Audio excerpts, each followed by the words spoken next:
안녕하세요. 에이블 복지 채널입니다. 오늘이 2023년 장애인의 날 특집 마지막 방송인데요. 오늘의 주제는 사상구 장애인 복지관의 발전을 위한 대안 제시로 정했습니다. 오늘도 문전선 씨님과 함께 진행해 볼 건데요. 안녕하세요, 문전선 씨님. 네, 안녕하세요. 네, 우리가 2023년 장애인 날 기념 특집으로 장애인 네. 복지관의 문제점을 들여다보고 있는데요. 네네네. 오늘은 그 마지막 방송으로 사상구 장애인 복지관 복지 2파트의 발전 방향에 대해 좋은 말씀 좀 부탁드려도 될까요? 네, 무슨 뜻인지는 알겠습니다. 근데요, 이게 솔직히 지금 시스템으로는 답이 없다고 봅니다. 왜 그러냐면요, 이 복지 파트를 혁신시키려면은 인적 쇄신이 필요한데 현실적으로 그게 불가능하거든요. 아, 그게 뭐 지금의 노동법 때문에 그렇다는 말씀인가요? 네, 그렇죠. 뭐 스스로 퇴사하지 않는 이상 어쩔 도리가 없다는 것이죠. 이게 작년에 제가 그 복지 파트 근무할 때 말입니다. 관장님이나 국장님하고도 이 문제를 놓고 여러 번 회의를 했어요. 근데 회의를 했는데 관장님도 그러시더라고요. 노동법 때문에 어쩔 수가 없다면서 현실적인 이제 대안은 그냥 지속적으로 직원들을 계속 재교육시켜가지고 업무 역량을 강화시키는 방법밖에는 별 도리가 없다. 그렇게 말씀하시면서 관장님도 뭐 골머리를 썩고 계시더라고요. 그럼 관할구청에서도 이런 사실을 알고 있나요? 네, 알고 있습니다. 근데 저럴 수 있나요? 노동법이 그런데 요즘 채용 방식이 다 블라인드 방식으로 해갖고 채용을 하다 보니까 사실 채용할 때 응시하는 그런 직원들의 역량을 파악하기가 쉽지가 않아요. 그래서 저는 개인적인 생각입니다만 블라인드 채용 방식도 장점은 있지만 이로 인한 폐해도 많다고 봅니다. 네, 그렇군요. 상상만 해도 가슴 뛰는 목표는 무엇인가요? 본인이 가진 한계는 어떻게 극복하나요? 저는 말합니다. 도전은 나를 더 성장시키기 때문에, 한계는 나를 더욱 강하게 만들기 때문에, 그래서 끝없이 노력합니다.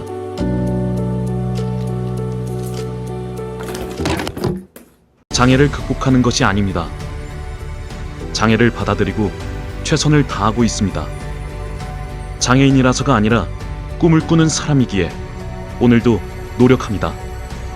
당신의 가치 있는 도전, V드림이 언제나 함께 응원합니다.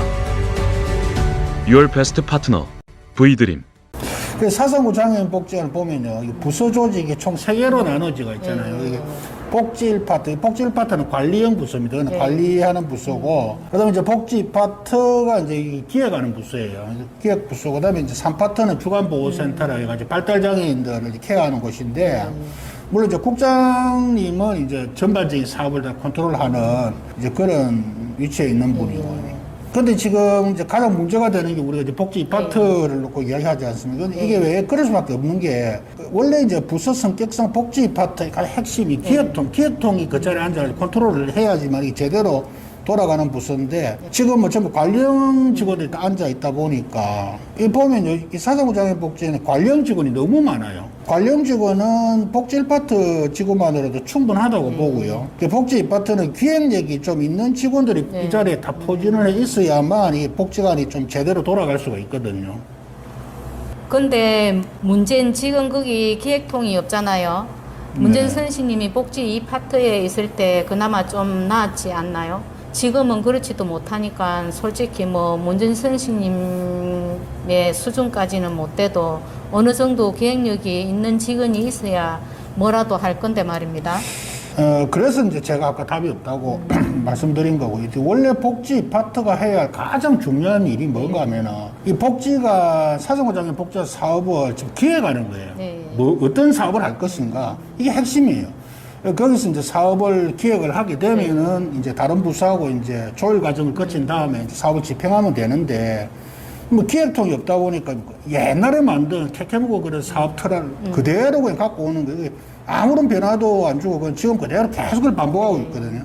이미 세상은 완전히 바뀌었습니다. 이제 코로나3 거치면서 세상이 완전히 바뀌었고, 또 당연히 이용하는 장애인들의 욕구도 이제 시대 흐름에 따라서 빠르게 지금 바뀌고 있어요. 근데 이런 변화되는 사회 흐름에 맞게 새로운 기획안을 만들어낼 필요가 있는데 이제 그게 안 되니까. 참 답답한 상황인데 안타깝습니다. 결국 기획통을 새로 채용해야 하는데 이런 인재가 없나 봐요. 네, 이 기획통을 구하기가 사실 쉽지 않아요. 뭐 다른 회사들도 마찬가지지만은 또 솔직히 좀 똑똑하고 기획력 있는 사람들도 이런 데서 또 일을 안 하려거든요. 이제 그런 문제도 있습니다. 문정선 씨님이 좀 도와주시면 안 될까요? 관장님도 골머리를 썩고 계시는데.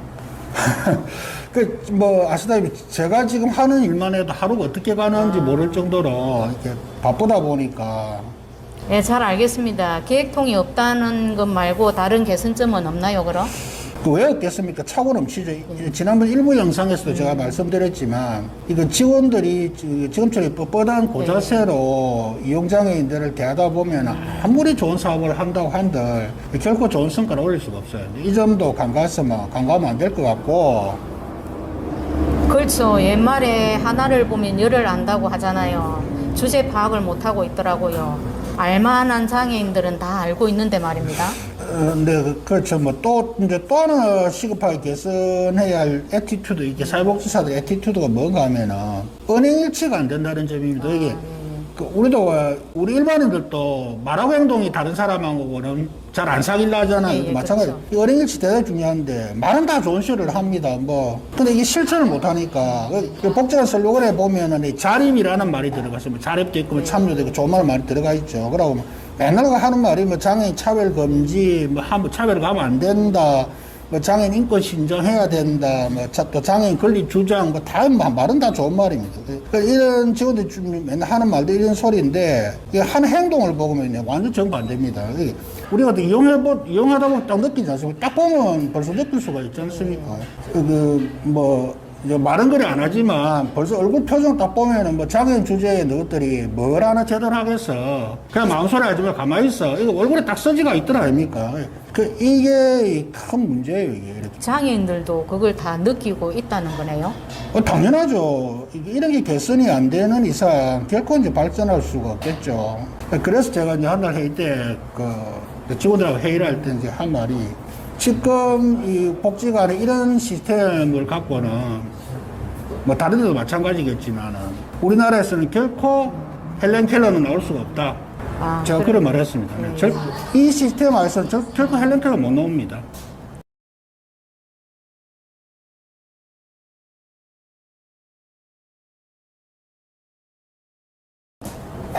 네, 잘 알겠습니다. 이야기하려면은 끝도 없는데, 좀 촬영 계속 또 할 수도 없고 이러니까, 이 정도로 끝내시죠. 또 다음에 또 기회가 있지 않겠습니까? 그럴까요? 네, 알겠습니다. 곧 출근하시죠? 네, 내일 아침에 이제. 그러면 이제 됩니다. 우리 5월달에 이제 봐야 되겠네요. 네, 5월달에 이제 다시 뵐 수 있겠습니다. 그럼 잘 다녀오시고 5월달에 한번 봅시다. 오늘 말씀 감사합니다. 네, 감사합니다.